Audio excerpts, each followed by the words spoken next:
کیا آپ جانتے ہیں کہ انگریزوں کے خلاف آزادی کی پہلی بڑی چنگاری کس نے بھڑکائی تھی؟ کون تھے وہ مسلمان مجاہدین جنہوں نے تخت و تاج، دولت بلکہ اپنی جان تک قربان کر دی مگر غلامی قبول نہ کی؟ آئیے آج تاریخ کے اس اوراق کو کھولتے ہیں جنہیں بہت کم لوگ پوری طرح جانتے ہیں۔ میرے عزیز ناظرین، ذرا اپنی آنکھیں بند کیجیے اور تقریباً 300 سال پہلے کے ہندوستان کا تصور کیجیے۔ ایک ایسا ہندوستان جس کی زمین سونا اگلتی تھی، جہاں کے بازار دنیا بھر کے تاجروں کو اپنی طرف کھینچتے تھے، جہاں علم، تہذیب، فن اور تجارت اپنے عروج پر تھے۔ لیکن پھر سمندر کے راستے کچھ تاجر آئے۔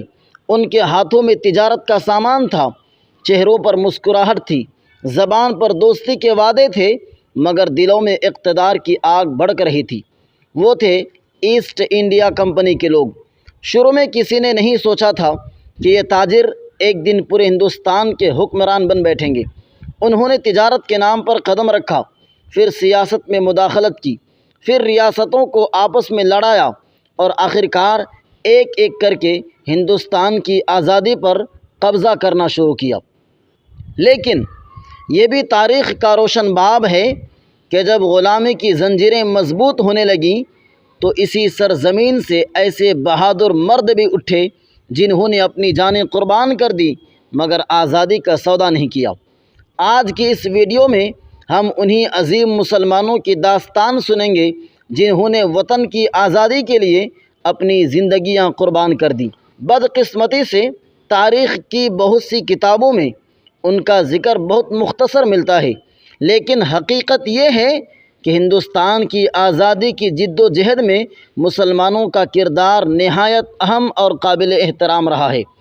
آج کا سفر ہمیں لے چلے گا بنگال سے میسور تک، اور سب سے پہلے ہم ذکر کریں گے ایک ایسے نوجوان حکمران کا جس نے انگریزوں کے بڑھتے ہوئے قدموں کو روکنے کی پوری کوشش کی۔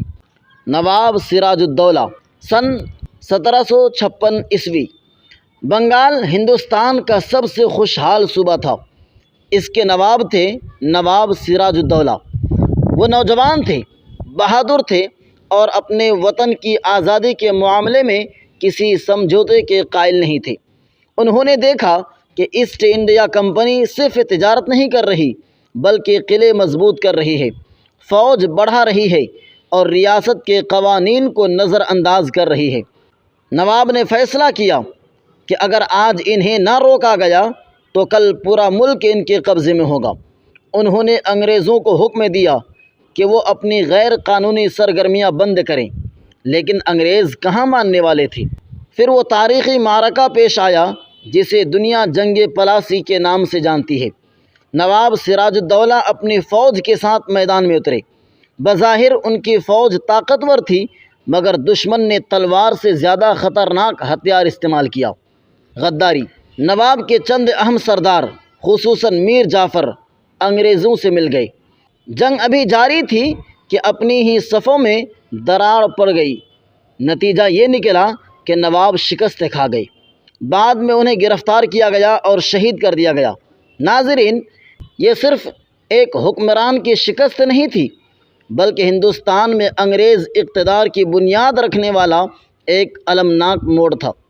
اگر اس دن غداری نہ ہوتی تو شاید ہندوستان کی تاریخ کچھ اور ہوتی، لیکن آزادی کی شمع بجھی نہیں۔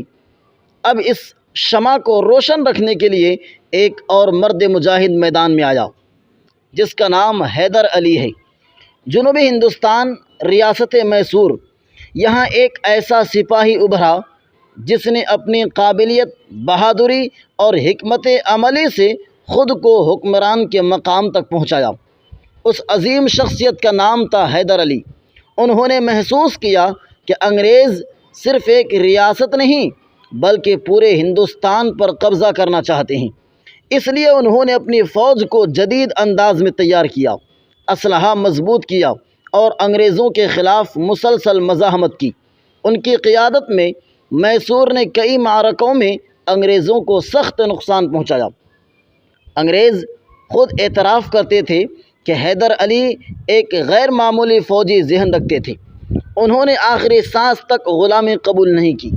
ان کی وفات کے بعد یہی مشن ان کے بیٹے نے سنبھالا، اور وہ بیٹا ایسا تھا جس کا نام سنتے ہی آج بھی آزادی، غیرت اور بہادری کی مثال دی جاتی ہے۔ سلطان فتح علی خان ٹیپو، شیر میسور۔ جب بھی ہندوستان کی آزادی کی ابتدائی جد و جہد کا ذکر ہوگا، ایک نام پوری آب و تاب کے ساتھ سامنے آئے گا: ٹیپو سلطان۔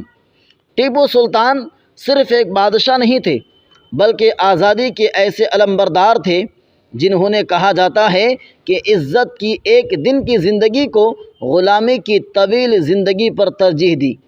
انہوں نے جدید فوجی اصطلاحات کی، اسلحہ تیار کیا، راکٹ ٹیکنالوجی کو جنگ میں استعمال کیا اور انگریزوں کے خلاف متعدد جنگیں لڑیں۔ انگریزوں نے انہیں شکست دینے کے لیے کئی بار بڑی بڑی فوجیں بھیجیں، مگر ہر بار انہیں سخت مزاحمت کا سامنا کرنا پڑا۔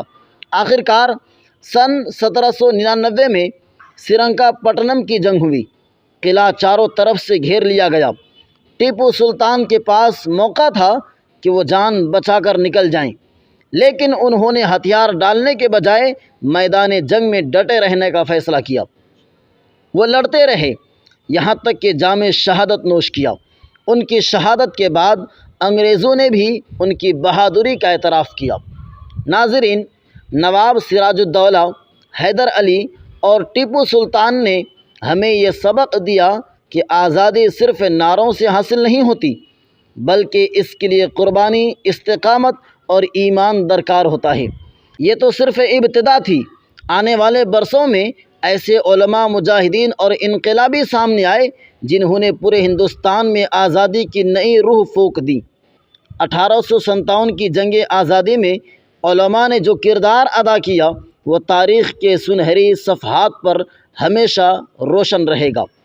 انشاءاللہ اگلے حصے میں ہم مولانا فضل حق خیرآبادی، مولوی احمد اللہ شاہ فیض آبادی اور 1857 کی جنگ آزادی کے ان حیرت انگیز واقعات کا تذکرہ کریں گے جنہیں جان کر آپ کا سر فخر سے بلند ہو جائے گا۔ ناظرین کرام، اس سیریز میں 10 ایپیسوڈ ہوں گے اور ہر ایپیسوڈ میں الگ الگ مسلمان مجاہدین آزادی کا تذکرہ کریں گے۔ آپ نے پہلے ایپیسوڈ میں، پہلے پارٹ میں نواب سراج الدولہ، حیدر علی اور ٹیپو سلطان کے بارے میں سنا، اور دوسرے ایپیسوڈ میں مولانا فضل حق خیرآبادی، مولانا عنایت احمد کاکوروی، مولانا کفایت علی کافی کے بارے میں تذکرہ کریں گے۔ تیسرے ایپیسوڈ میں مولوی احمد اللہ شاہ فیض آبادی کا تذکرہ کریں گے، بہادر شاہ ظفر کا اور بیگم حضرت محل کا، اور چوتھے ایپیسوڈ میں مولانا محمود الحسن ریشمی رومال تحریک اور مولانا عبید اللہ سندھی کا تذکرہ کریں گے۔ پانچویں میں حکیم اجمل خان، ڈاکٹر مختار احمد انصاری۔ چھٹے میں مولانا محمد علی جوہر، مولانا شوکت علی، اور ساتویں میں مولانا ابوالکلام آزاد اور ان کی بصیرت پر۔ آٹھویں میں اشفاق اللہ خان، رام پرساد بسمل، اور نویں میں خان عبدالغفار خان اور شاہ نواز خان آزاد ہند، اور 10ویں میں تمام مجاہدین آزادی کا خلاصہ، آزادی کی قیمت، اتحاد، حب الوطنی اور اختتامی پیغام پر تذکرہ کریں گے انشاءاللہ العزیز۔ ویڈیو اگر آپ کو اچھی لگی ہو تو اپنے دوستوں کے ساتھ ضرور شیئر کیجیے۔